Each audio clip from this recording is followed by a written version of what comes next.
Hello, welcome. New year. We're going to start the year off right with a pension board meeting. So I'd like to call to order the first pension meeting of 2026. We have these quarterly. If we can, I have 3 directors present. Can I hear from Director Woods and Director Newby individually? Turn her up. Director Woods is here. Okay, there we go. I'm here. Thank you, directors. If you could find your closest available flag or something there too, we'll go ahead and start the new year off right with And the... Trustee Field is on. Oh, fantastic, Trustee Thiel and Sheena. I don't see Sheena. Sorry, I just realized that.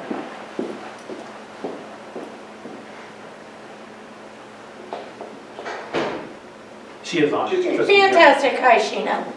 All right, Chief, would you please lead us in the Pledge of Allegiance? I pledge allegiance to the flag of the United States of America and to the republic for which it stands, one nation, under God, indivisible, with liberty and justice for all. Awesome, and thank you very much. So with that being said, we actually have a full house of directors and trustees. If you guys have all had a chance or you're reviewing them for the first time right now, I'm going to give everybody a minute or two, but I need a motion and a second to approve the October 9th, 2025 pension board meeting minutes.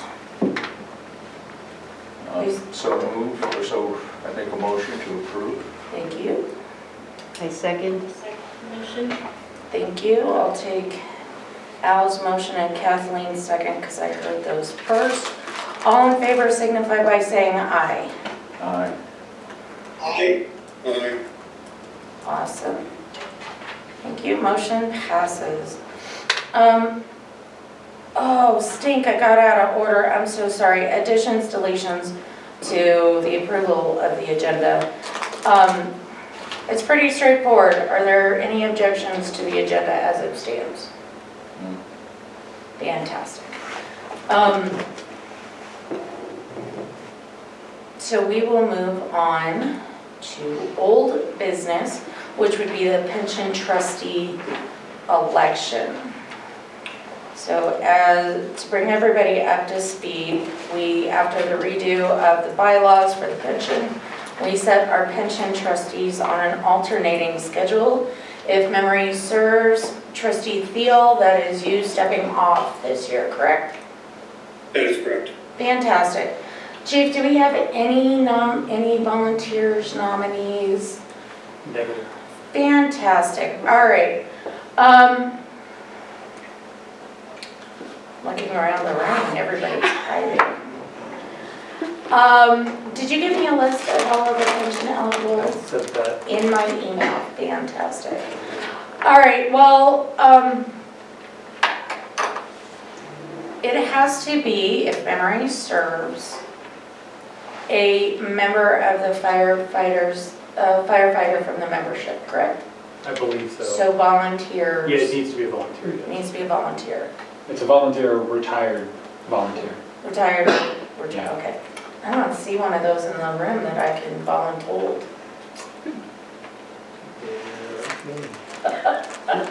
Awesome, well, fantastic.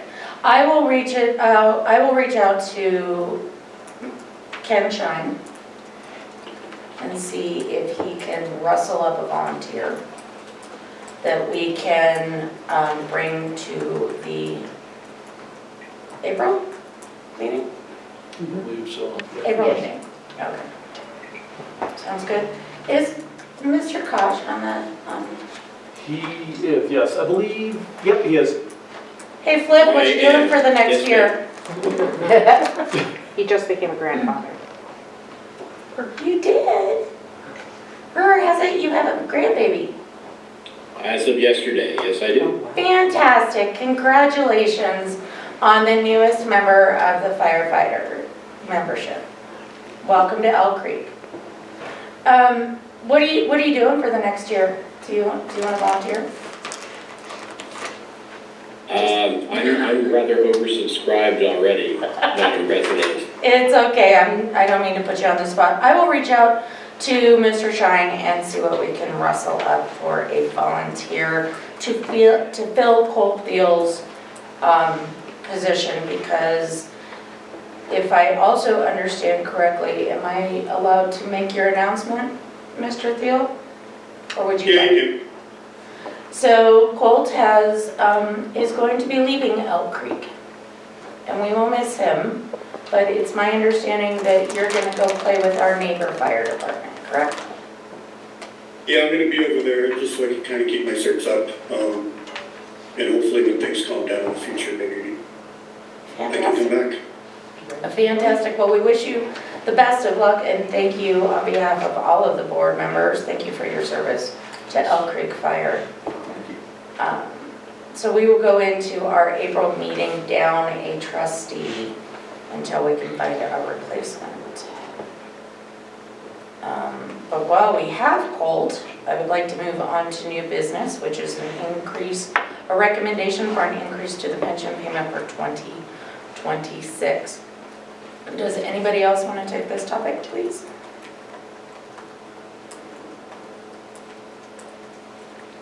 Fantastic.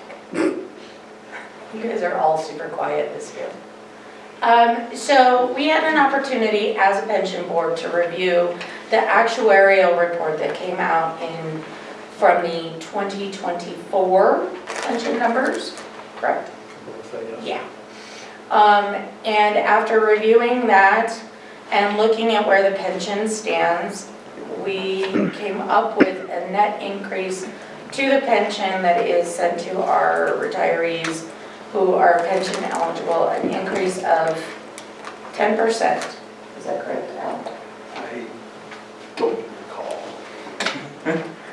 Hold please while I look up my. Excuse me. Kathleen, do you have? Does anybody have a memory of that, of what we came up with? I'm pretty sure it's 10%, but before I request that motion, I just wanted to make sure. I think you're right. I'm just scrolling through this. See if I can 10%, yes, 10%. Thank you, ma'am. All right, so this would be an increase of 10% effective January 1 of this year, so we will have to issue one retro payment to cover the gap. Kathleen, do you have those notes in front of you? It takes it from what to what? I was looking at my version of the notes, so I don't know if I have that part.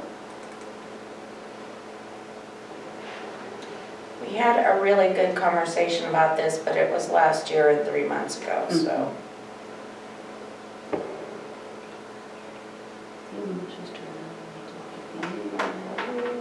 Yeah, I don't have that in my notes.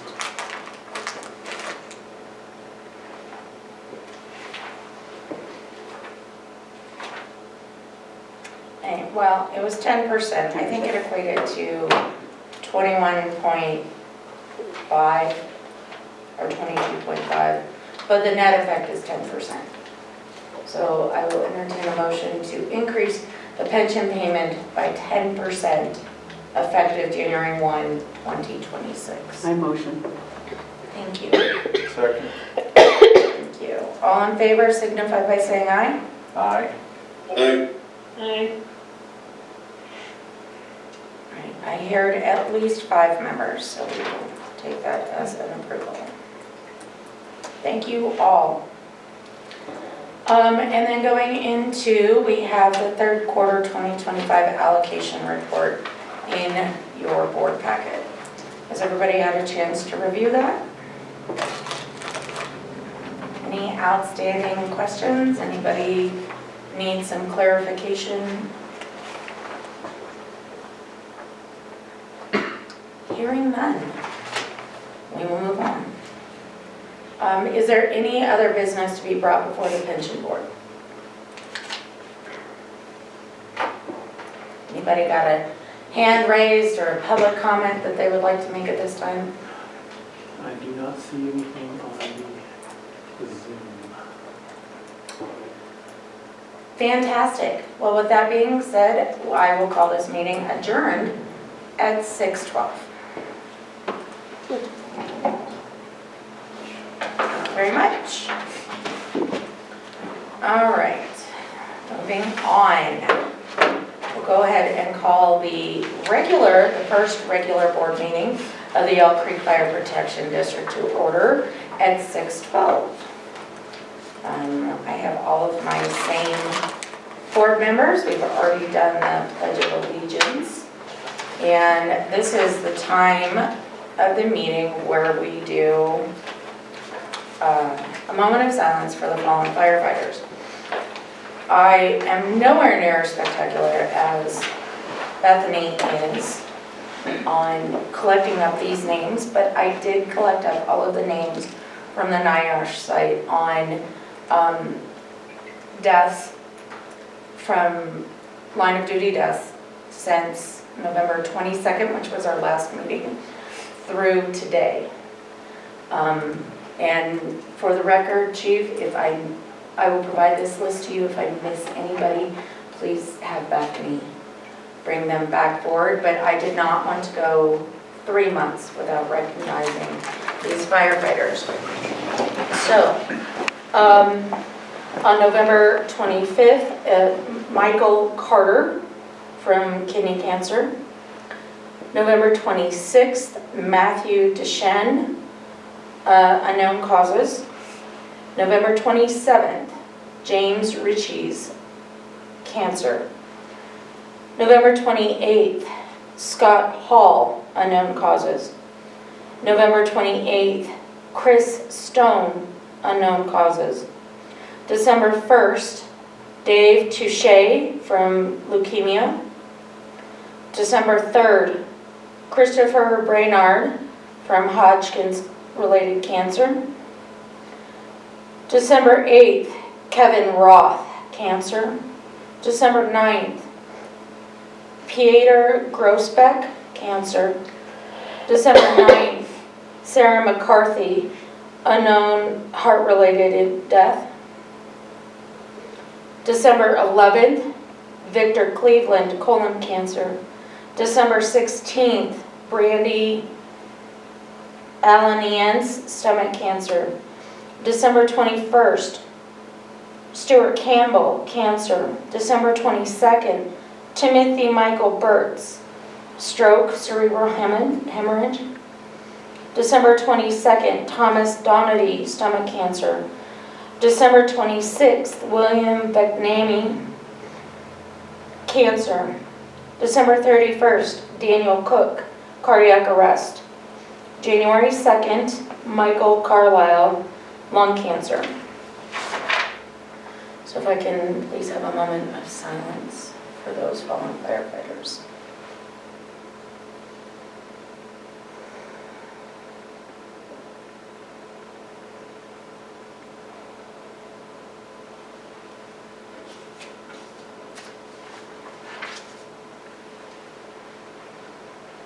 Thank you very much.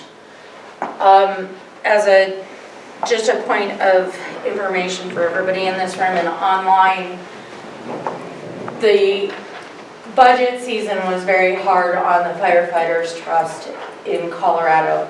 It particularly targeted the behavioral health benefit from the Firefighters Fund. It is back in front of the legislature already this year, and I strongly encourage everybody in this room and both online to reach out to your delegated representatives and ask them to not let this or any other firefighter-related benefit fall off of the budget in 2026. All right, this opens up. Are there any additions, deletions, or changes to the agenda that need to be brought forward for tonight? Anybody online? I don't see anybody. All right, hearing none, we will go ahead and accept the agenda as presented and move on to our public comment period. Ms. Rush, would you be so kind?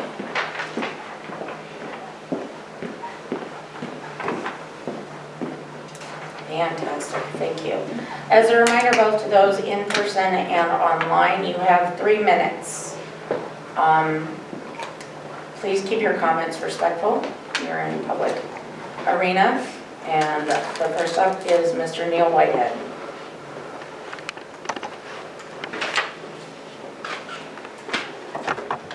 Al, are you able to? Never mind, I got it. You can talk. Awesome, thanks, Kevin.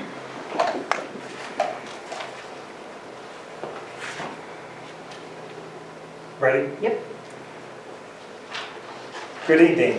Tonight, the rescinding of resolutions for unification under Title 32-501 leaves open the question of the future of Elk Creek Fire.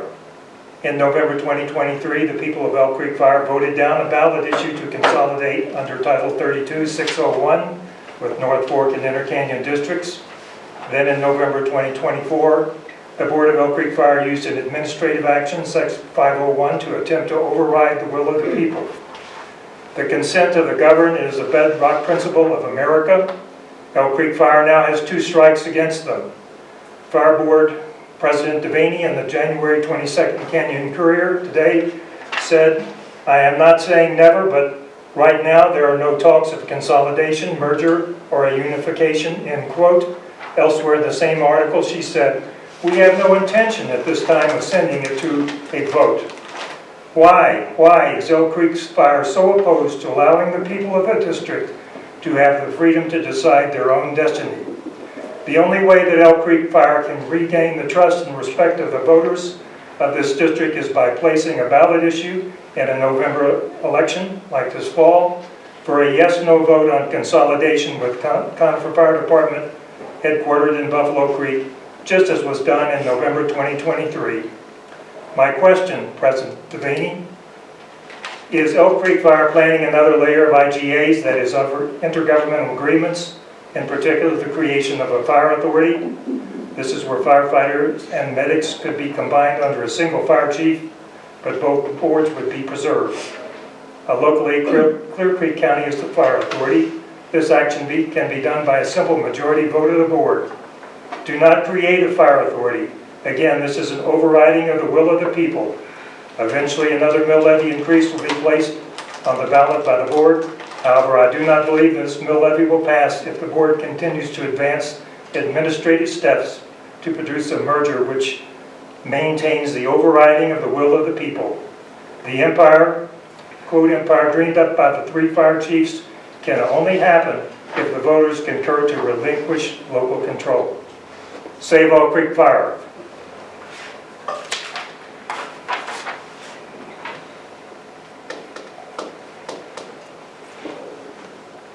Mr. Koch.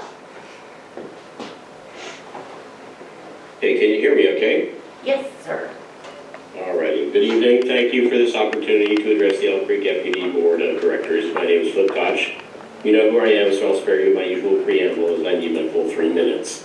Per Cora request, first the updated newbie legal cost tally. In the past 36 months, Elk Creek taxpayers have spent $73,318.02 on legal fees directly attributable to this director, amounting to just over 58% of Elk Creek's total legal budget during this period and 62% in 2025. For comparison, with these funds, Elk Creek could instead have purchased about 21 SCBAs, or breathing apparatus, or else about 16 sets of bunker gear that keep us from burning up during structure fires. Second, the updated obstruction of unification by Nubian Whitehead tally. It has exceeded $75,100 in legal and election costs already paid by us taxpayers. Additionally, because of Nubian Whitehead's actions, Elk Creek lost $250,000 in funding from Conifer FPD for a total of $325,100. The estimated total cost to taxpayers by April of this year is now $585,000. This is equivalent to the cost of a new mid-range fire engine. These are colossal, unproductive wastes of taxpayer funds. Now to switch gears. One of the primary tenets of emergency medical response is first, stop the bleeding. As already noted, Nubian Whitehead have led this community for over a year, and they were on record as willing to do so indefinitely through Colorado's court system. Nubian Whitehead seem to be about fighting, neither understanding nor giving a rat's backside for public safety. By contrast, Elk Creek is about saving life, limb, and property, not senseless legal cases. Consequently, The Elk Creek Board of Chiefs made the difficult decision to end Nubian Whitehead's legal fight through a consent decree. I understand and support this decision made for the public good. Some wanted to be the adults in the room. Despite child assertions to the contrary, nobody won this case. There was no legal decision rendered. In fact, the only legal decision to date on this matter was by the Jefferson County Board of County Commissioners, which ruled against Nubian Whitehead. Nubian Whitehead have since resorted to their usual four-step rhetoric, which is either delusional or dishonest. First step, make things up and claim they're true. For example, the district acted illegally. Fire leadership is engaged in empire building. Or, obviously, Elk Creek FPD legal counsel believed that Elk Creek FPD would not prevail, or else he would not have sought a settlement of this case. These claims made by puppeteer Newbie to his COSAC community are all without basis in fact. Second step, repeat these claims as puppeteer Newbie and puppet Whitehead did repeatedly on Nextdoor. Third, cite yourself as Newbie does in his so-called explainers, which are actually smoke screens devoid of fact and thin on logic. And fourth, when confronted with objective facts conflicting with your narrative, ignore them, change the subject, or resort to Darbo as Newbie has done repeatedly in these board meetings. Yes, let's save Elk Creek Fire from these two malevolent, arrogant fools and their troop of sycophantic lemmings who put politics and lawfare above public health and safety and all at public expense. Thank you for your time and attention. Thank you. And Ms. Rothman.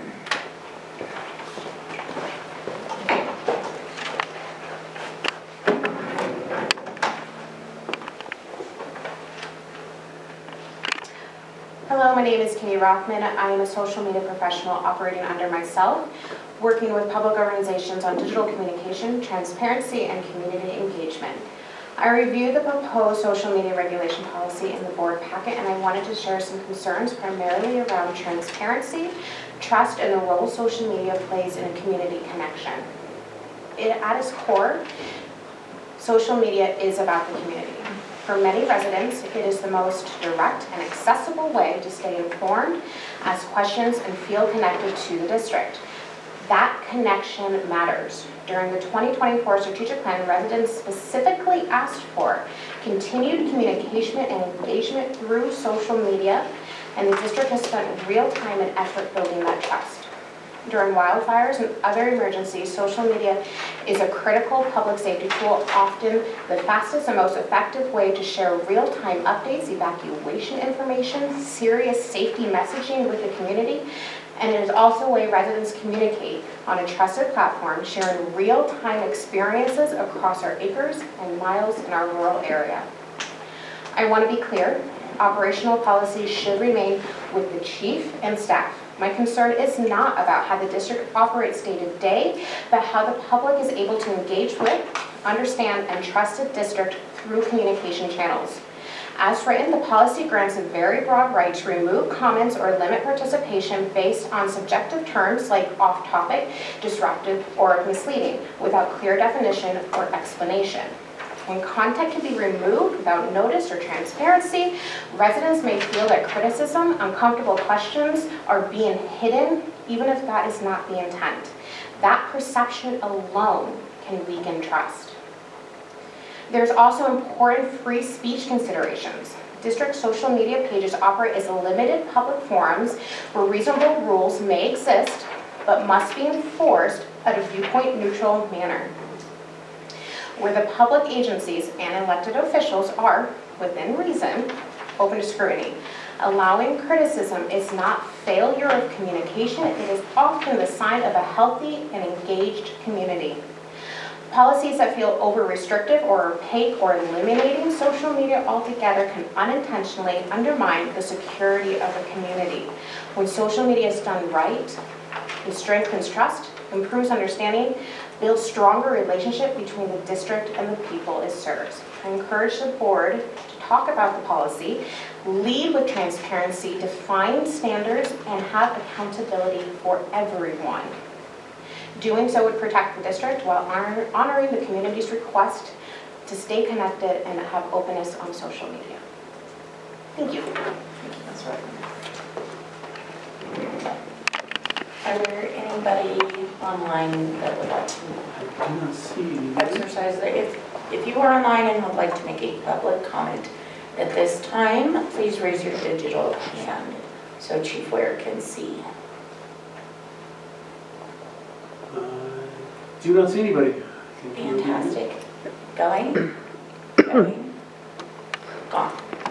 All right, moving on to a review and approval of the November 2025 regular meeting minutes as presented in your board packet. Are there any questions, changes, additions, or deletions? No. No. I figured you wouldn't have any.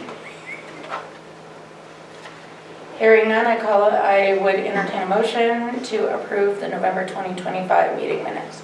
By motion. Second. Yeah, those are yours, you should. All in favor signify by saying aye. Aye. Aye. Director Newby, you're muted, I believe, or maybe not. Or you? Aye. Thank you, sir. That is an approval of the 2025 regular meeting minutes. Moving on to financial matters. Sharon, that is you, as I'm ripping apart my board packet because I feel like it. All you, ma'am. In the board packet. Can you hear me okay, Dominique?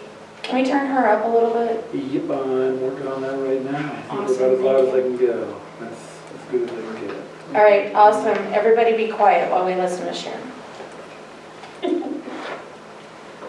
Okay, so this one-page ditty, if you will, is a recap of the financial information, both revenue and expense. I also broke out wage expense separately since that is by far the largest expense at the district. So let's start with revenue. Revenue came in at 111% of the budgeted amount. Property taxes came in at 100%. Specific ownership taxes at 17%. Ambulance billings surprised me a little bit, came in at 137%.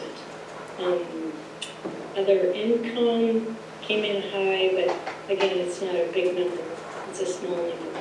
Again, lease revenue came in a little bit under, but we haven't finished billing out the utilities related to leases. Any questions about that part of the presentation? No, ma'am? Hearing none, we'll continue on expenditures. Expenditures came in at 98% of budget. Let's everybody clap. Yay. We're being very transparent, and we're being very transparent about our expenses. So we came in at budget. It means that the budget we put together was good, and also that we attained the goals in the budget. I brought out wages separately just because that's our biggest expense. Wages came in at a smidge over budget, 101%. The biggest budget that we have in the department-wise is EMS, and I think everybody wants EMS to show up on time and when they're called. So it's logical that that's the biggest part of the budget. Fuels crew, not a whole lot. Surf, not a whole lot. Came in like at right at 100% of budget. So again, budget was accurate. I expect in 2026 that the budget will also prove out to be accurate, because I think the chief is very careful about the budget numbers that he prepares. So thank you very much, Chief, for your budget that you put together. I know how difficult it is and how much hard work it is. And Barbara, thank you for spreading the budget out by account. I know that's a lot of work. Any questions?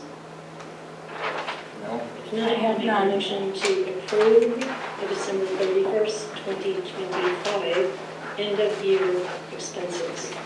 I second. I have a motion and a second to accept the financials for December 31st, 2025. All in favor signify by saying aye. Aye. Aye. Motion carries. Chief Ware. All right. Okay, so as the year wrapped up, Elk Creek had several events in December that created some challenges for firefighters and Elk Creek staff.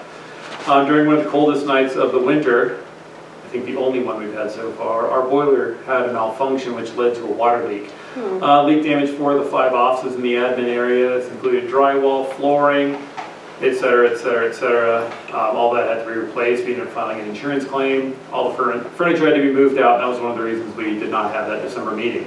Everything from the offices was in here. We ended up having to close the administrative offices for about a week. Even then, we were working out of here to try and serve any public that came in. It was an adventure, to say the least. And during the repairs, we had that wind event.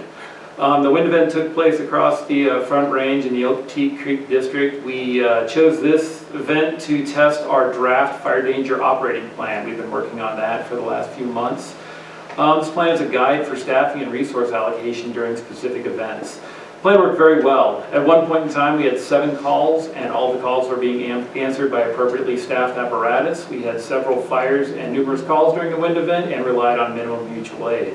And that was mostly due to planning. That planning is Jason Pappenfuss, Captain Yellen, and Captain Weinfeld did a tremendous job building this plan, and it worked out well. The feedback received from our career and volunteer staff is very positive. The draft of the plan will continue to be refined with the goal of adoption by May of 2026, so we'll be able to go into the summer fire season with a more organized approach to staffing that is driven by data and statistics. December was also the end of the National Fire Reporting System, NFIRS. It's been in place since the late 90s. What this is a system where fire departments submit their fire reports to a national database, and unfortunately it was very old and clunky. You'd report all your information, and then usually at least 1 or 2 years later they would give feedback. This is the way a lot of recalls happen, etc. Cribs a little while ago, that was because of the NFIRS system. But again, getting data a couple years later wasn't great. The new system, NERIS, it's the National Emergency Response System, is more of a real-time data collection system. The problem with our old record management system, emergency reporting, it did not play well with NERIS. It was not compliant with NERIS, so we had to change record management software. So now we are on ESO. That added to another layer of complexity. One of the things you may see is a change in my reports because there are no queries in that. We have to build all of our custom queries for our data collection. We'll be working on that, so there may be some changes in my report next month. We also ended up changing, this was the transition into the new Sage software, the cloud-based software. That's why when you saw the checks, we have 2 different registers, one from the old software, one from the new software. That was the overlap. We should be moving into that in February. We should be almost all transitioned. We finished out the year with 1,382 calls. EMS calls were 55% of the call volume, with 766 calls for rescue and EMS. I should have the annual report completed by the February Board of Directors meeting with details about the events of 2025. A couple things I wanted to touch on that happened. In December, we did have a core save, if you're familiar with that. I'd like to recognize several firefighters. Unfortunately, they're on shift, but I believe they're out on a call. Firefighter Huber, Firefighter Jones, Firefighter Zigschmidt, and Lieutenant Nyholm. It was an alpha level response, which is the lowest level response. We've talked about that before. We don't really listen to what dispatch says on the level of response. We respond with the same urgency. On arrival, they found an individual who had fallen, and it turned out that they were having a medical crisis, and long story short, they ended up arresting, and this crew actually resuscitated them, kept them alive, got them to the hospital, and this individual walked out of the hospital on their own power, which is pretty exciting. It's fairly rare that happens up here with our response times and our transport times. So we'll be doing more with those guys. We'll probably be doing more at the next board meeting about that. We also had a fire, I think on the 20th, and we'll be recognizing some individuals there. Actually, a Jefferson County Sheriff's deputy ended up going in and getting the individual out before we arrived there, which again, pretty exciting. Chief, Operations. I can What's that? interject just right there. Yes, ma'am. Is it possible for us to thank the Jeffco Sheriff? Already on it. Okay. Yeah, there's already stuff. We'll You can tell Fantastic. that. Thank you. Volunteer firefighters had 210 hours of staffing at Station 1. We averaged 3.5 members per call, which is, relatively normal, a little up. But here's the big one. 55% of the calls overlap with 105 calls, so 3.5 members per call is pretty exciting. And again, that's because of that wind event. We were extremely busy that day. And the fire danger operating plan and the planning, we brought in extra staffing with career and volunteers, and it was a very successful operation with all of that. So with 3.5 members per call, with 55% of the calls overlapping, that's pretty big. And then throw in, I think, 2 house fires, a couple wildland fires, and I think we had 1 or 2 cardiac arrests in the middle of all that. So for the month of December, we had 9 fires, total of 189 calls. Mutual aid received by Elk Creek 4 times. Mutual aid provided, we gave mutual aid twice. Transports, up a little bit, 45. Nothing out of the ordinary. Training, we had 130 hours of training. It was a pretty light month due to the holidays. Same thing in fire prevention, 6 inspections, 10 letters, plan reviews, and insurance requests. And the big one is transitioning to the nearest system. Fleet facilities, again, we talked about the boiler going down as a catalyst to do some updates in the offices. We ended up painting, doing some flooring, etc. as part of that insurance claim.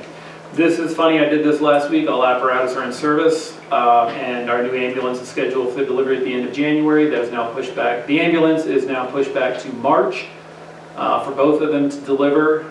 And then the other thing is one of our pumpers has some pretty significant oil leaks, so that's going to go out. Fleet says they think they can fix it in a few days. Hopefully it's going to be a couple gaskets. We'll see where that goes. We're also working on installing Starlink on our apparatus, so we will have CAD connectivity. We're actually doing a test run on that on one of the ambulances, and if that works, we're going to have it on the new ambulances coming in.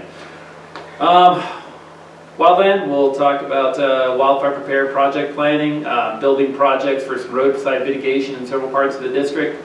Home assessments are still going. Since there's no snow, usually it slows down significantly right now, but there's no snow. Demand for home assessments still outpacing capacity. We're hoping that we're going to be able to do something about that. We're waiting to hear back on a grant to see if we're going to be able to hire somebody else in that to assist with that. We are going to be updating our CWPP. We're supposed to update that every 5 years, so in 2026 we're going to update that. Ambassadors, we have 7 new Firewise communities in the area, bringing the total to 15, which is pretty exciting. Winter training session by bringing in Brian Keating to talk about the county programs to the ambassadors. And right now the crew in the module is the winter staffing, so it's just all the perms. They're working on a 30-acre project that ties into landscape scale work in the Eagle Cliff Planning Unit in Myers Ranch Forestry work. The other thing I did want to touch on, several people talked about the snowpack. If everybody's seen, the Red Cross actually made a press release or a media release, I think it was yesterday, talking about they're already gearing up for the fire season. We had the lowest snowpack in recorded history. I think it goes back to 1894 is one of the things I was reading. Most of the ski resorts are right around 50% at best. Even places that are historically big, Wolf Creek and down the Durango area, they're at 50%, 48%. So everything's setting up for what could be an interesting fire season. You never want to jinx it, but we're, I don't know if even if it started snowing tomorrow, if we're going to recover and actually get back to a normal snowpack level tomorrow. We can. We had one like that in 2003 and one in 82, so it can happen. It can. It can. Don't think anybody wants to repeat their snow events. No. Thank you, G. You're just on a roll, so we're going to let you continue. Old business is resolution 2026-1-3, the impact fee resolution. Yeah, so we actually, several people came to my office and saw, we first started talking about impact fees in 2019. It was on the board agenda back then. Since then, the Full Send Bike Park was kind of one of the catalysts. There was a lot of outcry that we didn't have these. I think that Elk Creek should have worked on impact fees a long time ago, back with a lot of the commercial that we've had developed up here. With some changing of the legislation, we started working on this back in '24, kind of put it on the back burner with the potential for the unification/consolidation, and with that getting no longer on the docket, I think we do need to move forward with the impact fees. We had a nexus study done that basically explains kind of what it's based on, and the gist of the impact fees are that new construction that comes in here, new people coming in, and new commercial, get to rely on this fire department that all the taxpayers have already built. And so there's a nominal fee that will be assessed to them. And that's essentially the gist of it. It's based on, for residential, it's based on size, and I believe it's 3,600 square feet is the breakover for a large house. This is an industry kind of standard norm. We didn't just make it up. That's kind of where that came from the larger house to the smaller house. And then non-residential, so commercial, is by the square foot. There are a lot of rules and, I guess, red tape, fuel attached to these fees. We just can't spend this on cupcakes and tchotchkes. They have to be spent on capital expenditures, so something with more of a 5-year lifespan. Most fire departments end up spending it on SCBAs or some of the long-term items that are still wear items, but they're going to last longer than that.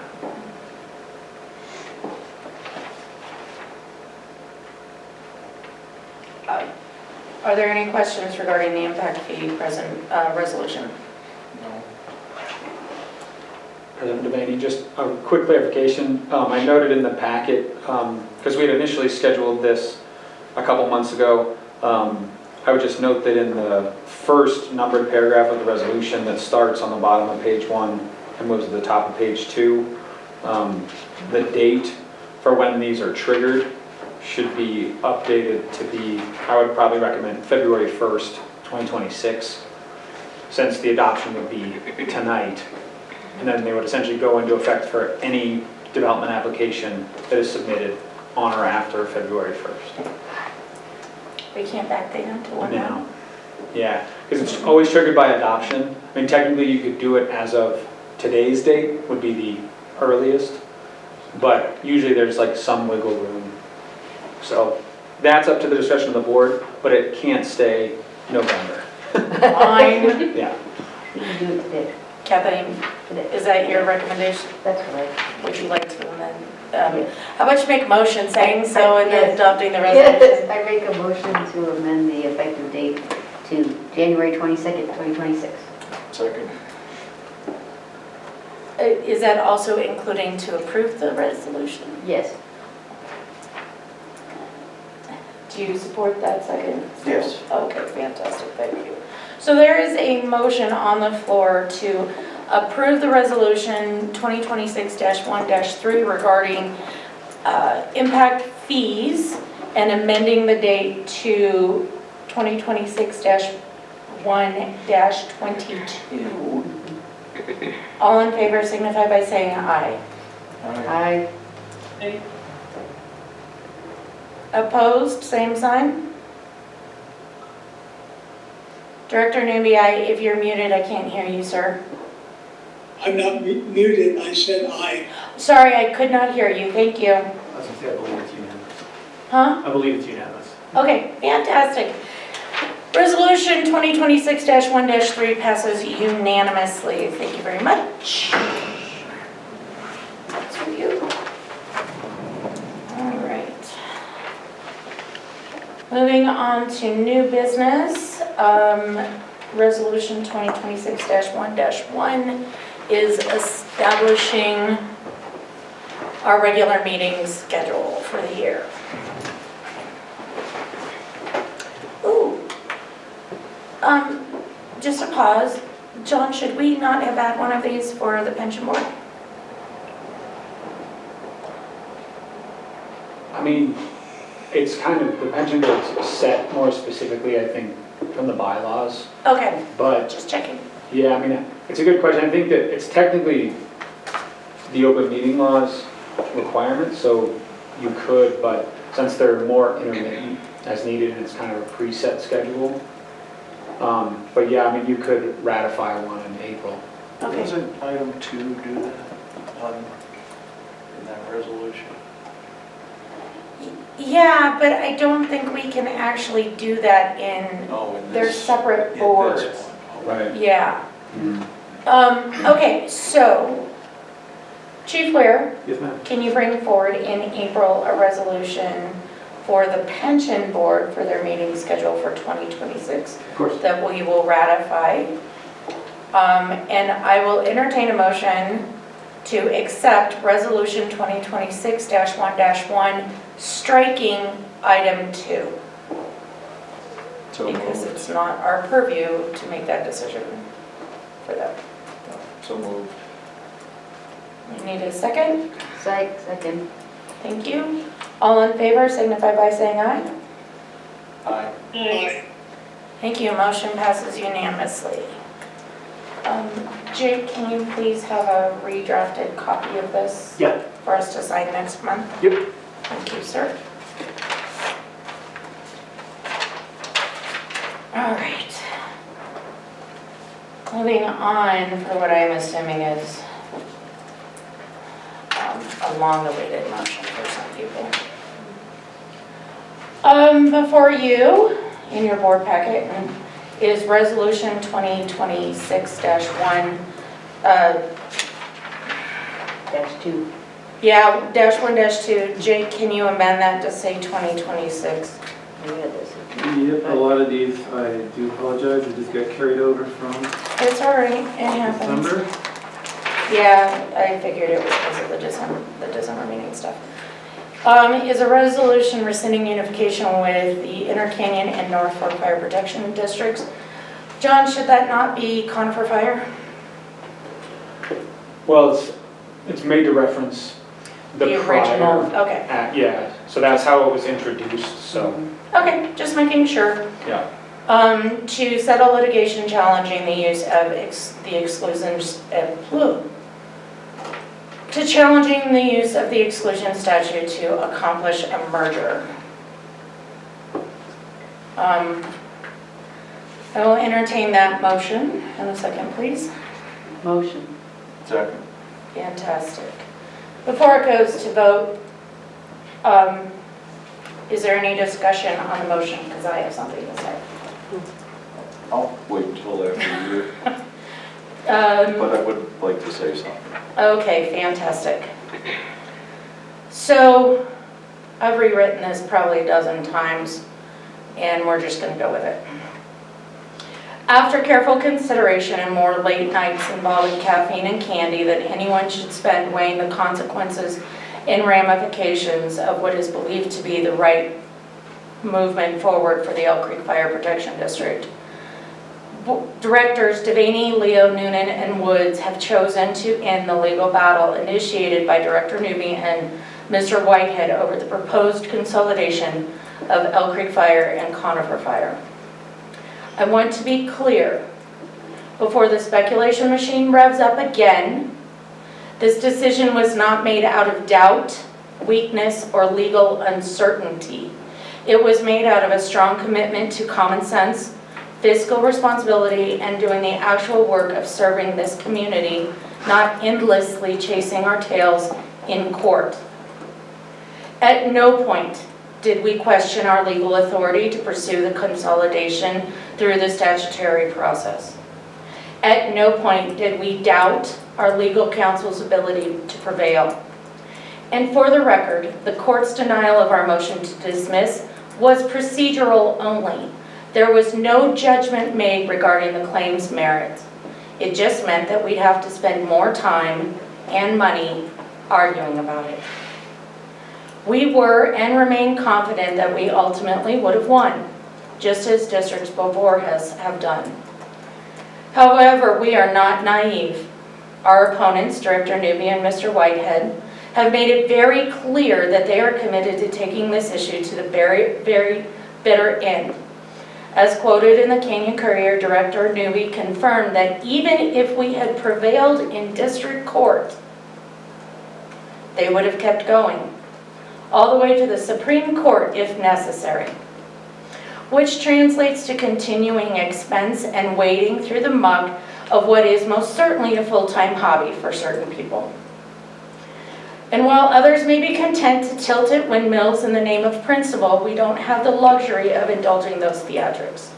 We have real dragons to slay, staffing shortages, growing call volumes, increasing fire danger, aging infrastructure, and the challenge of protecting thousands of residents spread across a rugged mountain district. This is not a surrender.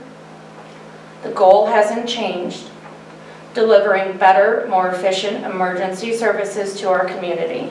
We are just choosing a path rooted in pragmatism, sustainability, and fiduciary responsibility, not grandstanding or personal vendettas.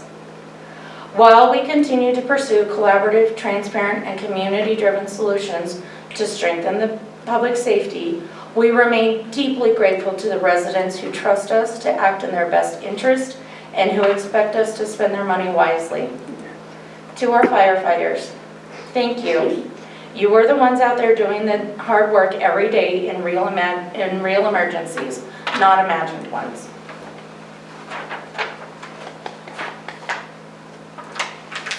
Director Leo. Thank you.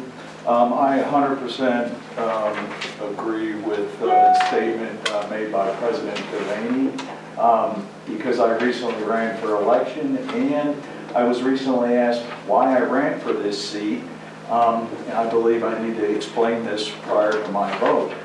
The reason I ran for this seat is to be focused on improving public safety for the residents of Conifer by advancing Elk Creek Fire Protection District's mission of providing high-quality, life-saving services to the residents of Conifer in a fiscally responsible manner. And as part of that, I believe unification was the best route to accomplish this. I've also been repeatedly asked why Director Newby and Mr. Whitehead were interfering with unification. Thank you for your comments in a recent article that show what your real motivations were.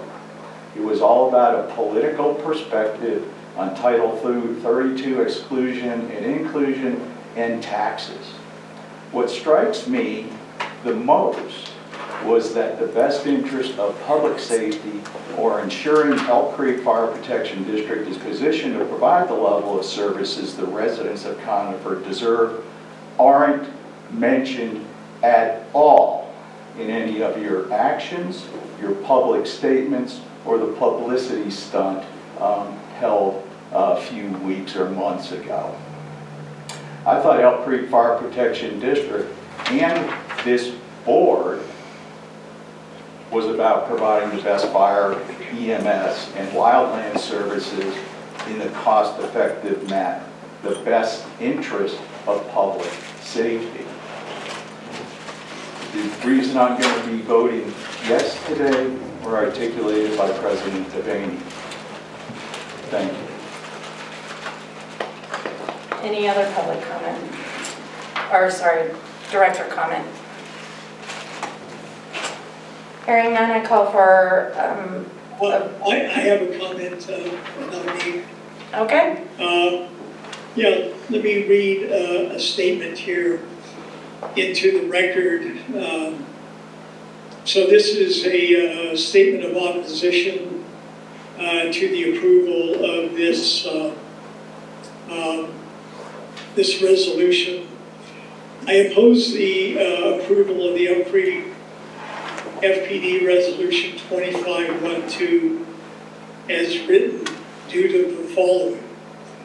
Number one, the resolution contains the statement, quote, Elk Creek remains confident in its position that unification was legal and justified, but as a measure of fiduciary responsibility, it is in the best interest of the district to its citizens and the neighboring service providers to resolve the litigation, unquote. However, this statement is pure dissembling on the part of the district. Number 3, in fact, the district agreed in stipulation 3E of the joint consent decree, which states, absence a change in the law, the district shall not use exclusion procedures of Part 5 of Article 1 of Title 32 of the Colorado Revised Statutes to accomplish directly or indirectly a consolidation of the district with another special district. The fact is that agreement by the district with this consent decree stipulation is a tacit admission that its 2024 attempt to utilize CRS Title 32-501 1.5 to effect consolidation was improper. If the district really believed that its cause was righteous and that there was little risk of losing the appeal on the legal merits, why would it ever pursue a consent decree? I think the question answers itself. That's the end of my statement.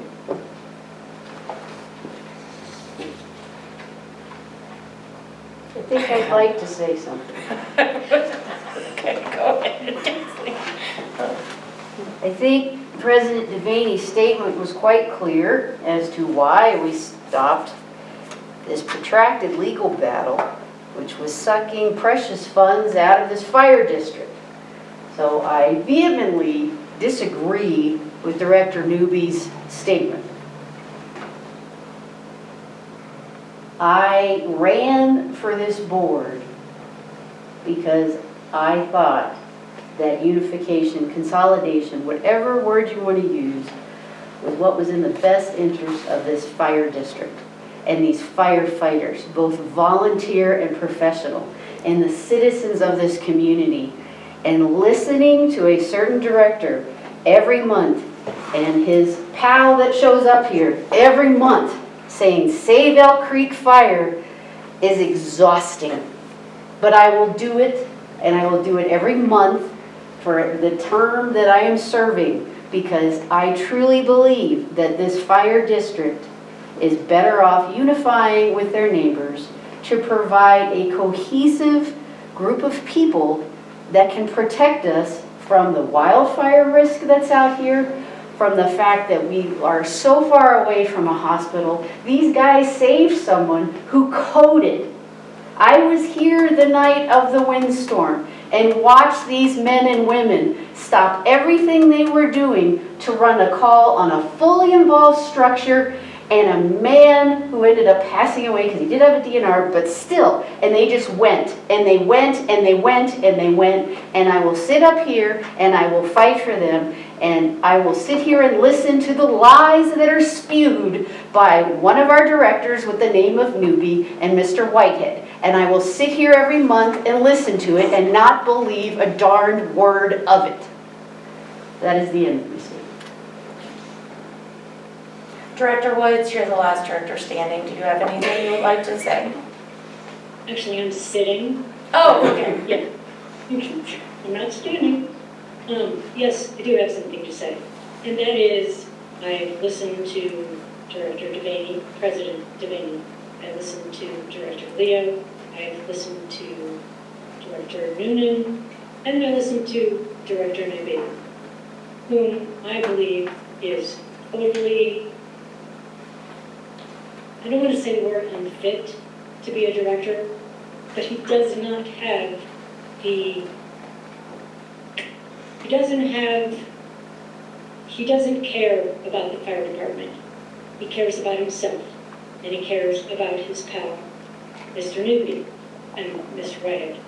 So I am going to vehemently, as Catherine said, disagree with Director Newby, and I am going to state unequivocally that I believe unification of Conifer Fire and Elk Creek Fire is in the best interest of the firefighters who have supported consolidation the entire way, is in the best interest of the citizens of the district of Elk Creek and Conifer Fire.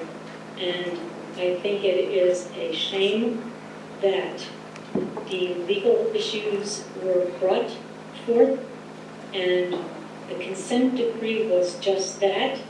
It was being fiduciary responsibility to the citizens and our taxpayers of Elk Creek. So thank you very much. That's all I have. All that being said, I will take a roll call vote. Director Leo. I vote yes. Director Woods. I vote yes. Director Newby. I vote no. Director Noonan. I vote yes. I vote yes.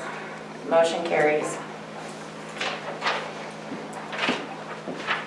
Moving on to our social media policy. Chief Ware, can you give us a rundown, and then I will look to you, Mr. Camille, for some commentary from the legal side regarding this before we move forward.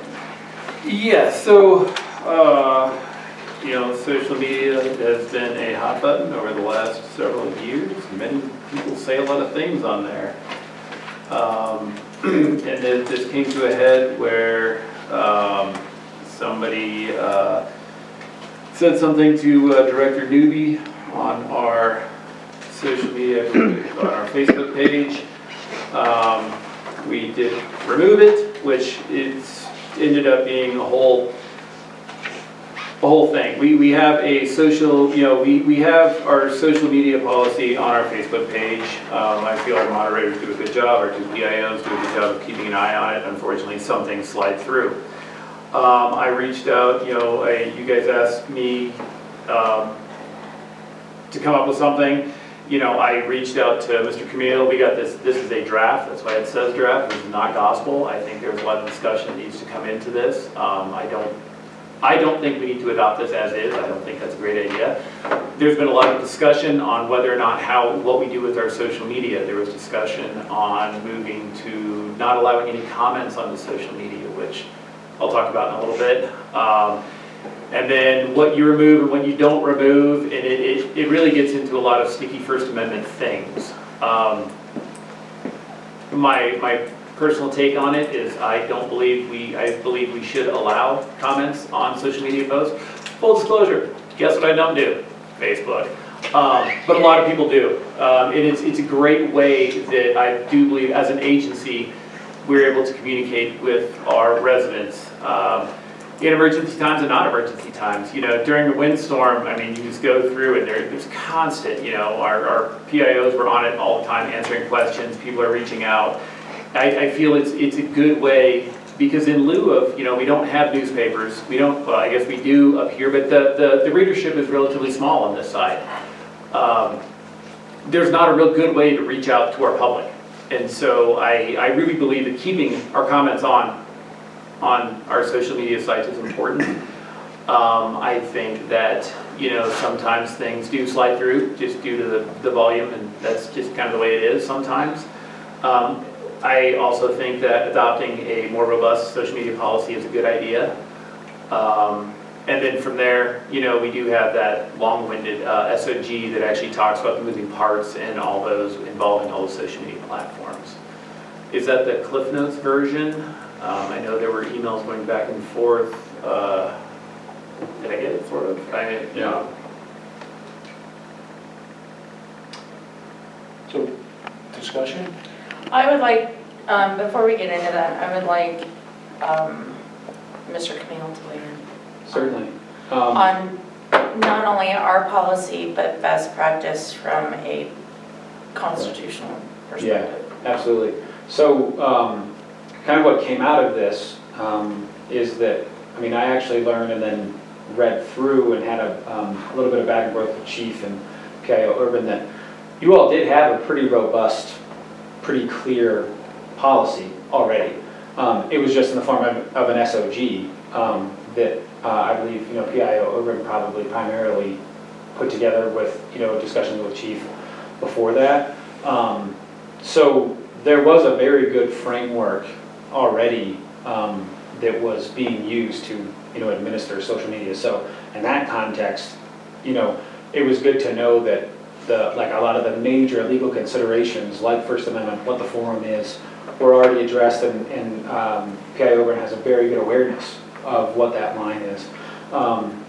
So what was provided from our office in the packet is kind of what we put out there as kind of the starting point for discussion as far as the policy goes from the board level. It does definitely go probably fairly close to the edge of kind of the regulated content.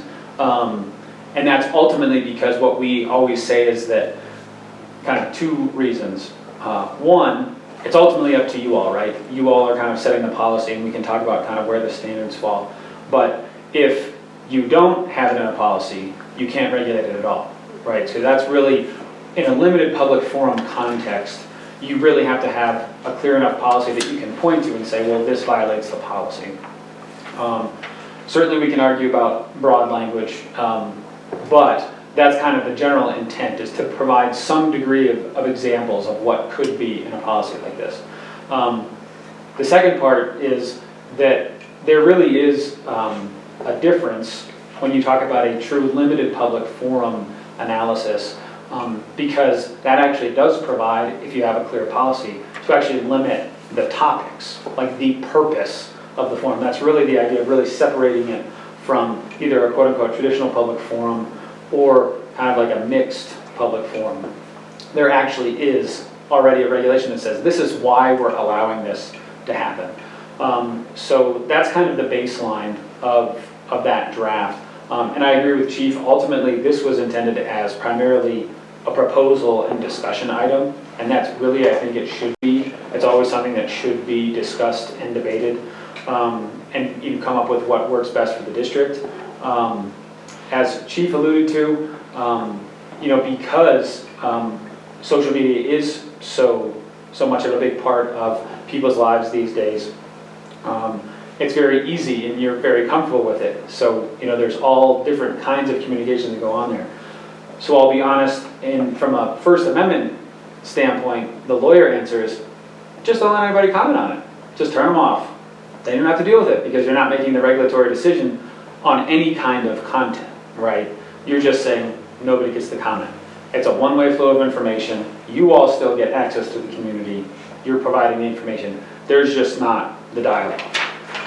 If that's not sufficient for meeting the goals of the district with social media, then this is kind of the discussion point.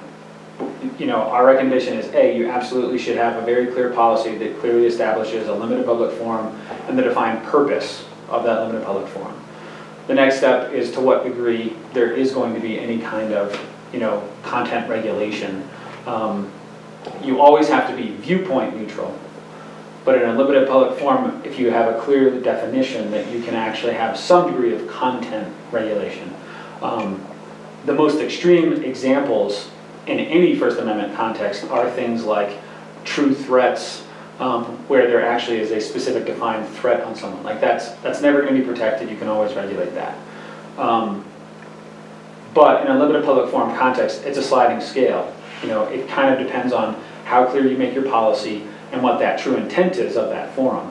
Because oftentimes what you see, right, is that the original post is on a topic, and about halfway down the comment section, we go into left field somewhere, and it has nothing to do with the district or the original post.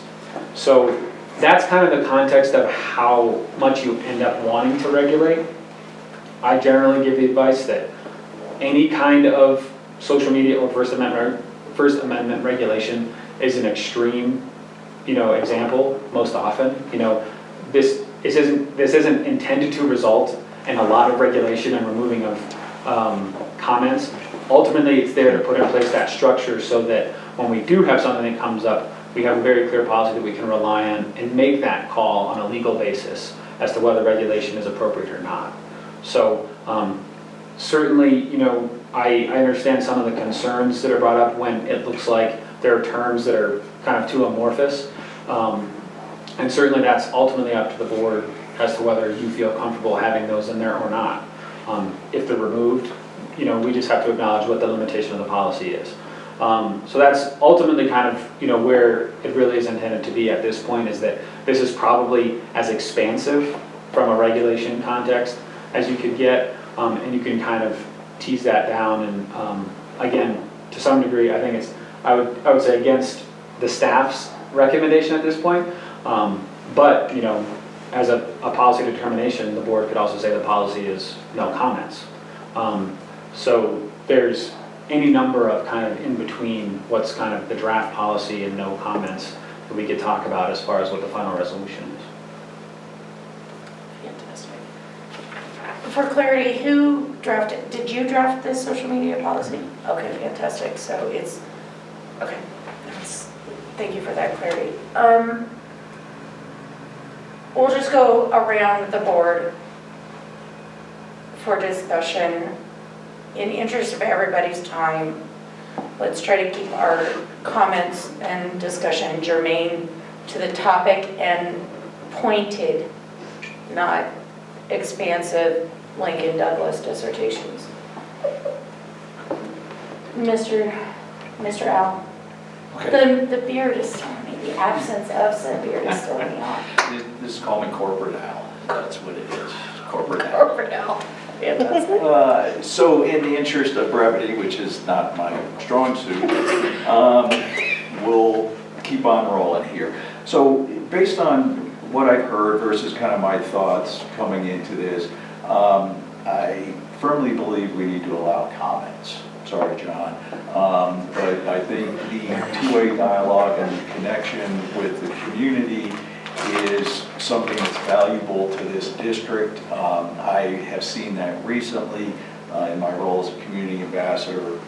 I felt that the two-way dialogue was helpful. I think he used the words expansive. In my mind, I think this is too expansive. Some of my concerns are we become censors, okay? And who within the district is going to become the censor? I mean, whose responsibility does this become? We've talked about First Amendment issues. Social media, I think in a context is more operations than board related. I think this could potentially expose us to more issues than less. Based on the couple things I heard, it sounds like we have a policy, but it's in a different format. Is there a way we can see? Yeah, it's in draft form. So we've been working on it for a while as part of a lot of our SOP updates. We did have this that's been worked on. It just kind of came to a head very rapidly before it was done. Okay. I sent it to John, who's going to make some comments. We're going to go back and forth before it actually became the thing, and then we had this kind of pushed it to the forefront. Yeah. Hey, so I guess part of my thought here is kind of, John, you started off by saying we actually have pretty good policy. So I kind of like to see what you just referred to and be able to kind of compare it to this. Would kind of be my first thought. It's a SOG. SOG? Yeah, so it's not necessarily a policy, it's standard operating guideline. It hopefully, the plan is to get that refined. Again, as President Devaney said, we need to talk about it this month. We'll have that refined and hopefully ready for prime time for you guys to look over. But again, it's an SOP, not necessarily.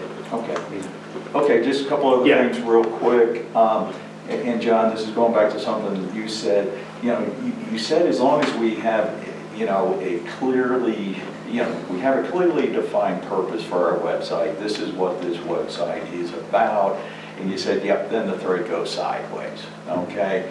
As opposed to getting into this level of detail, couldn't we alternatively focus on that definition of what's the intent of our website and our social media, not our website, but our social media communications, and use that, again, I'd like to discuss that as part of looking at this. Any comments on that? Yeah, I mean, for the most part, it kind of comes down to in a broad sense, tying it at least to the mission of the district or the, services provided by the district. But technically, that's kind of the unique thing about a limited public forum. They can be different, right?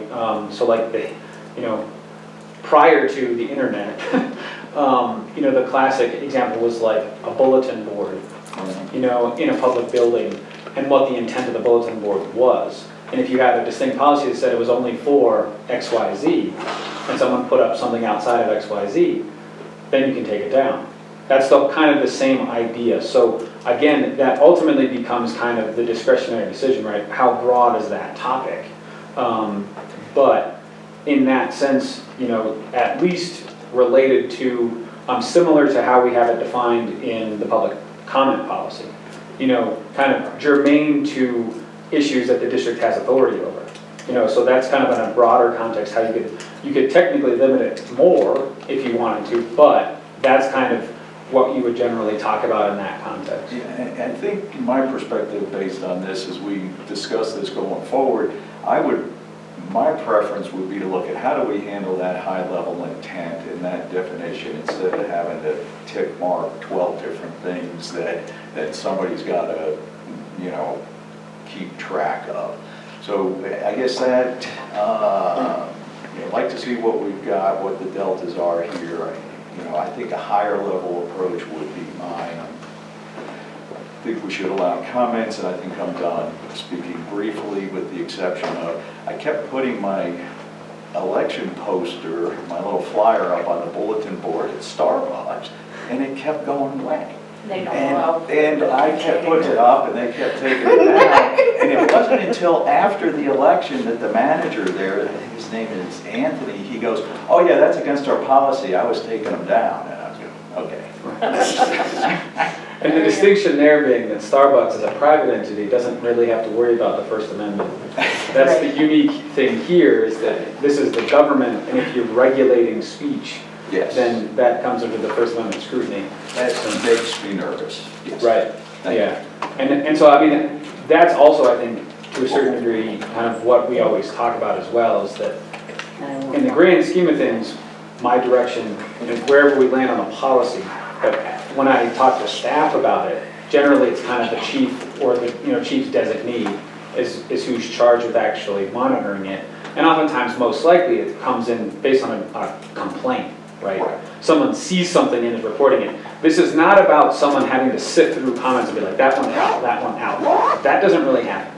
It's really about, in a scenario where you have something like occurred that is raised and is objectionable, the determination there is it able to be regulated, or do you have to live with it? All right, so it would be still kind of using the word reactive to somebody identifying an issue, not having somebody sitting there reading every post. The decision to regulate is always ultimately, there's some degree of kind of discretion and subjectivity based on what the post is, right? You could have a complaint and the response is, no, we're not going to do it. There's certain times where the answer should always be yes. And the most recent example probably came pretty close to that, when you actually have a true threat, of harming someone, harming a specific individual. So that's one where it's kind of an easier call.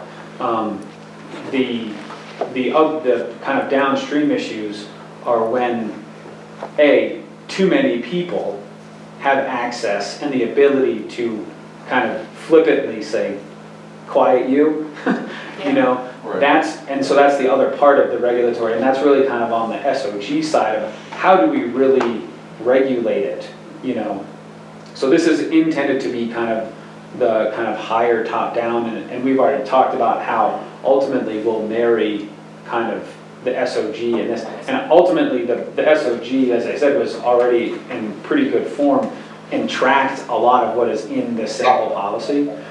Same ideas, it had a clear indication of it being a limited public forum, so it was detailed enough already to make those statements. It goes into a little bit more of that detail, but really that's the distinction. The intent here is not that this creates like a watchdog scenario. It's really when you have those issues that do pop up and do cause concern or complaints, that you know how to handle those and you know that you're handling them in accordance with the First Amendment analysis. Okay, thank you. I'll be much faster than Director Lee. It's not That's me being To brief. be, yeah, I understand, to be, you say you have a draft SOG, and it's pretty close, and to me, social media regulation is an operational thing, not a board thing, so I really don't see the need for this at all, and that we should just let the chief and the SOG handle it. You know, I don't think the board needs to get in the weeds. We've month after month talked about like that separation, like that's an operational thing, this is a board issue, this is an operational thing, this is a board issue, and I truly believe that this is an operational thing. Is it unfortunate that a comment made it past? Yes, from what I've heard, it was because people didn't realize what it meant, you know, so because it wasn't direct. It wasn't a sentence with a threat. It was just this thing that nobody knew unless you happened to know what that was, you know, and so it slipped by. But it sounds like Chief and people with Chief are working on this SOG. I would say we defer to that and let that handle things, and we don't wade into this at all. And that's my 2 cents. Director Newby, I know that you have some comments. You have bulleted, please, sir. Yeah. I think this policy is, as written, is a good start, but I think it doesn't have enough safeguards, sort of guardrails, that would prevent the kind of comments that were several different versions of death threats against both Neil and myself, and the bullying and disparagement of many others also in that same comment thread. So I think it needs more work, and I think that I would like to see us work with legal counsel to have a very open discussion, probably in executive session, but wouldn't have to be necessarily so.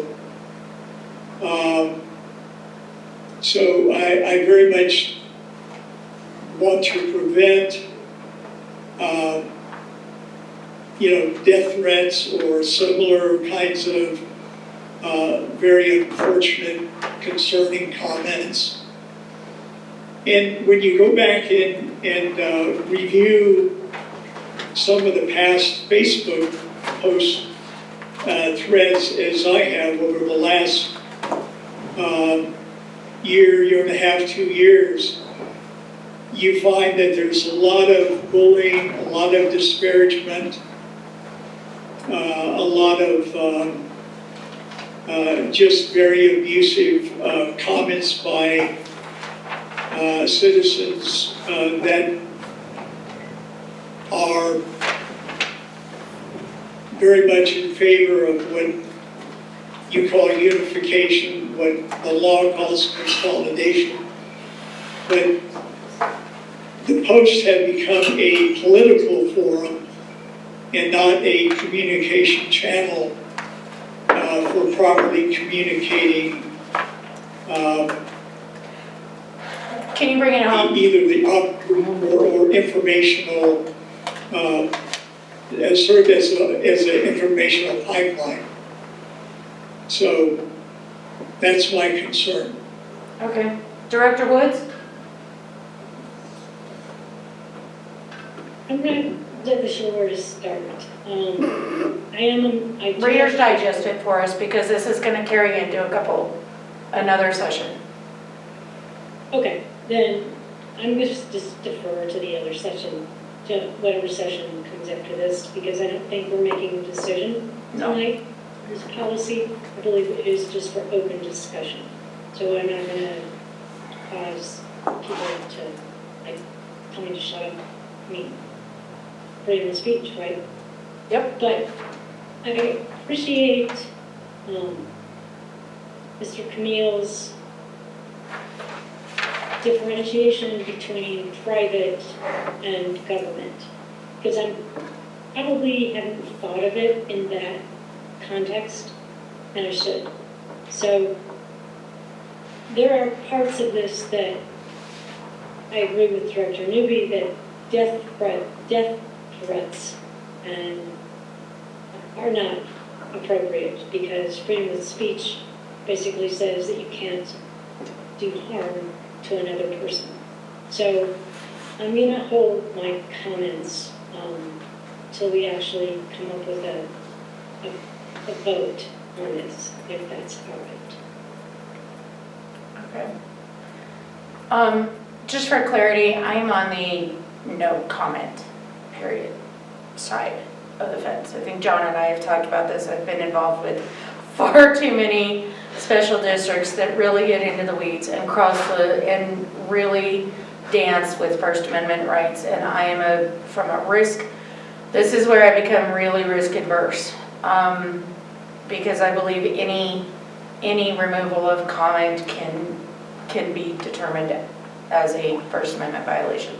All of that being said, I would ask Chief, I think you've kind of gotten the gist of where people are feeling. I would ask that you take Bethany's policy or the district's policy, the SOG. Yeah. Have John comment on it.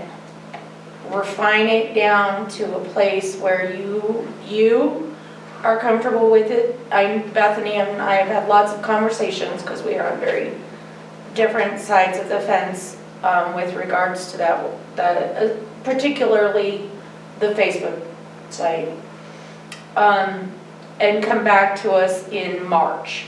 Okay. I think asking for something in February is far too onerous and pressure inducing. But I would ask that you provide the board with a draft document in early March, so that we have time to really digest it and think about it. And I would ask that John weigh in on Kathleen's position about this being board level or operational level. For me, I see this as policy setting, which is board level, but the SOG is operational level, which is how do you enact a policy set by the board. So, is everybody okay with that? Yep. Fantastic. Moving on. Director Leo, this is your baby at my request. Thank you.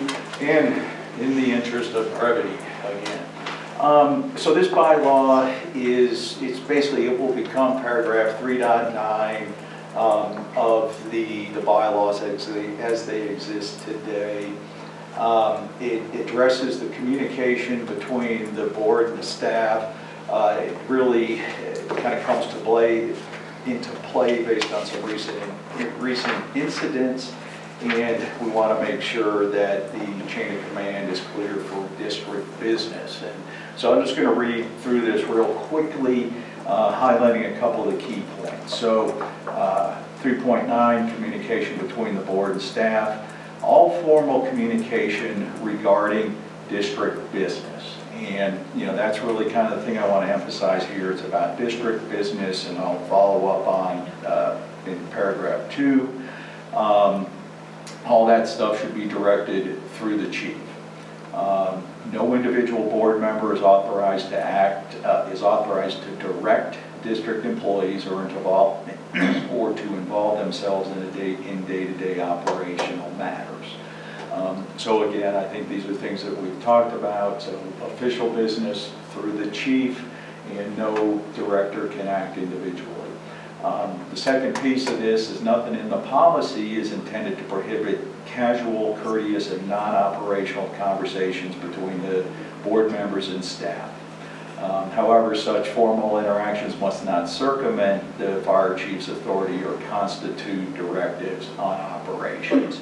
Again, I think this is why paragraph 2 is kind of builds upon paragraph 1. I think the ability for staff and the board to communicate adds value with respect to our understanding and knowledge about how the district runs.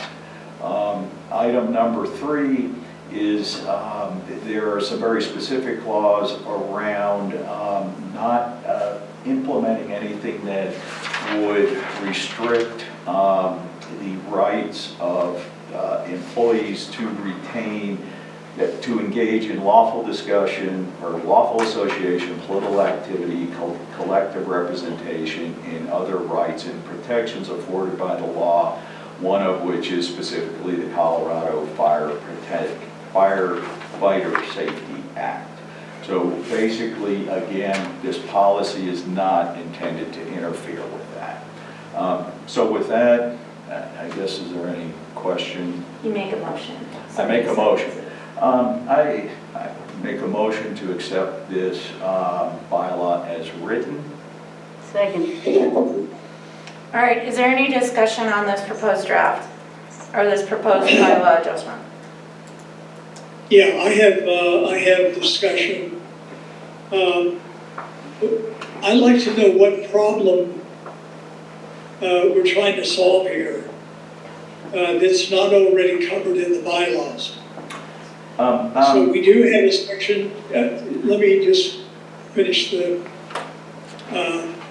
preamble here. We already have a section in the bylaws that very much delegates all operational authority to the chief and already prohibits board members from taking any direct, making any direction in operational matters. So how does this, what problem are we trying to solve here? I'm not at liberty to discuss what specific problem we're trying to resolve. I think it's very clear that here what we're trying to do is clearly define how the communication between the board and the staff should run. Well, give me an example of the problem that you know. Communication. You don't have to give names or incidents, but The intent of we're trying to this, solve? the intent of this director newbie is to direct any and all communication to chief. It is up to, he works for us. Nobody else in this district works for us. So all communications go directly to the chief, not to Pap, not to Aronson, not to Barbara, not to Bethany, not to anybody. They go directly to the chief, and then it is up to the chief to decide how to dissemble and manage that information. But don't the bylaws already say that? Not as transparently.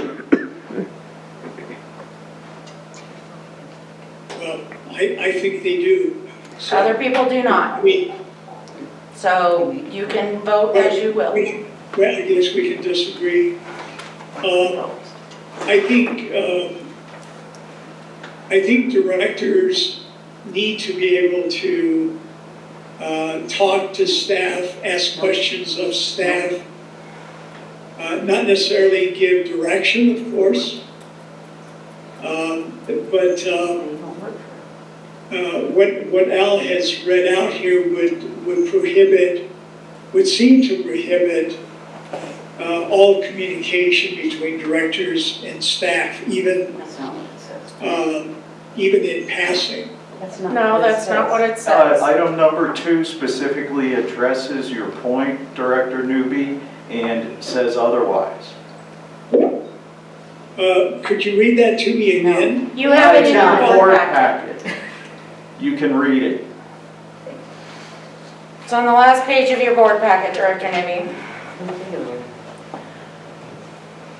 There's a motion. Is there any other discussion, Director Woods? I'm fine with Okay. this. I direct all of my monthly questions and needs that I have to analyze financials to the chief. He disseminates those, I've already disseminated them to, and he responds promptly. So I have no issue with this. Awesome. There's a motion and a second on the table to approve the proposed bylaw amendment 3.9 communication between board and staff. All in favor signify by saying aye. Aye. Aye. Those opposed say nay. No, Motion carries. Thank you. I will provide a complete set of the bylaws with this inserted in it. Fantastic. So that that can then be signed and be the official version. Absolutely fantastic. Is there any other matters before the board at this time? No? Hearing none, I do so take the liberty as president to adjourn this meeting at 7:38.